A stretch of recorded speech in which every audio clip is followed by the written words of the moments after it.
તમારું નામ? સાયરાબેન રફીકભાઈ ભાસ.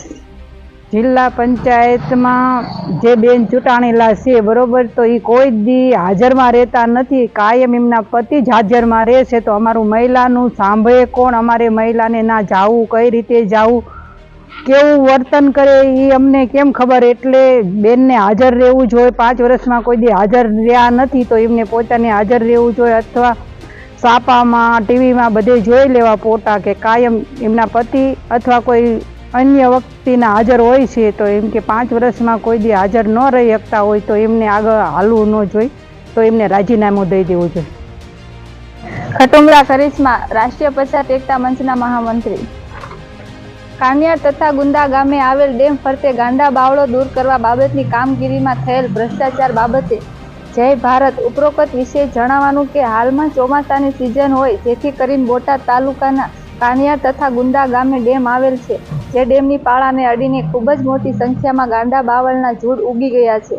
જે બાવળો દૂર કરવા માટે વર્ષો વર્ષ સરકારશ્રી દ્વારા લાખો રૂપિયાની ગ્રાન્ટ ફાળવવામાં આવે છે અને તે અંગેનો મોમાઈ કન્સ્ટ્રક્શન એજન્સીના કોન્ટ્રાક્ટ આપવામાં આવેલ છે. તેઓ દ્વારા આ ડેમની આજુબાજુમાં જે ગાંડા બાવળો આવેલા છે તેને સાફ સફાઈ કરવાનું કામ હોય છે. તેઓ દ્વારા આવી કોઈ કામગીરી કરવામાં આવેલ નથી. તેથી એજન્સી રદ કરી કરેલ ચૂકવણીની રિકવરી કરવા વિનંતી. અને જે કાંઈ બિલો મૂકવામાં આવેલ છે તે તદ્દન ખોટા બિલો મૂકવામાં આવેલ છે. જે બાબતોની અમોએ રૂબરૂ જઈ ખાતરી કરેલ છે તેવી કોઈ કામગીરી આ એજન્સી દ્વારા કરવામાં આવેલ નથી. ફક્ત સરકારી ચોપડે કામ બતાવવામાં આવેલ છે. સ્થળે આવી કોઈ કામગીરી કરવામાં આવેલ નથી, જેના ફોટોગ્રાફ પણ અમોએ રજૂ કરેલ છે. તો આ બાબતે અમારું આવેદન ધ્યાન લઈ યોગ્ય તે કાર્યવાહી કરવા અમારી વિનંતી છે.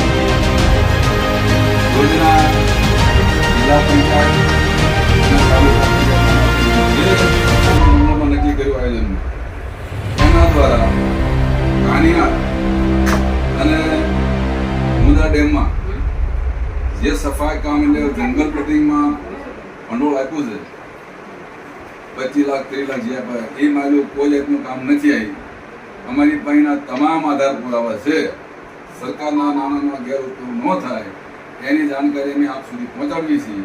કાં તો એનું કામ ફરીને થાય, બાવળા જે ડેમમાંથી કાઢવામાં આવે અને નાણાં પરત કરવામાં આવે એવી માહિતી આપણી પાસે આવે છે.